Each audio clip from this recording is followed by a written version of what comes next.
What's the current analysis on the relationship between China and Russia? Is it a temporary marriage of convenience, or is it a long-term love affair? It is continuing to deepen. The heads of America's intelligence agencies on Wednesday testified that China will expand its cooperation with Russia in an effort to challenge the U.S., despite international condemnation of Moscow's war on Ukraine. Here's Director of National Intelligence Avril Haines. We don't see them becoming kind of allies the way we are with allies in NATO, but nevertheless, we do see increasing across every sector.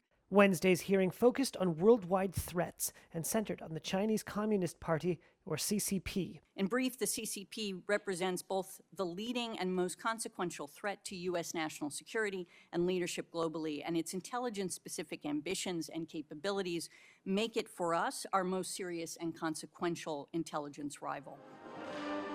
In recent weeks, the U.S. has publicly warned China against providing weapons to Russia as its forces mount a grinding offensive in Ukraine's east.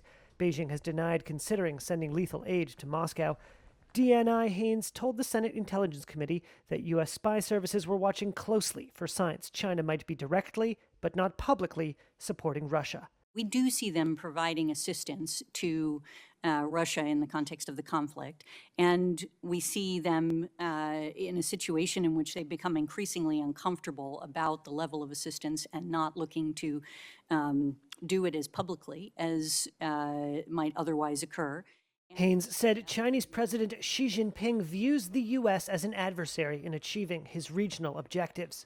To fulfill Xi's vision, however, the CCP is increasingly convinced that it can only do so at the expense of U.S. power and influence, and by using coordinated whole-of-government tools to demonstrate strength and compel neighbors to acquiesce to its preferences, including its land, sea, and air claims in the region and its assertions of sovereignty over Taiwan.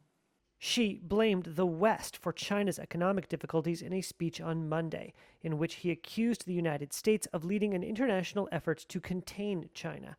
Despite Xi's recent sharp criticism of the United States, Haines said U.S. intelligence still asserts that Beijing believes it benefits from a stable relationship with Washington.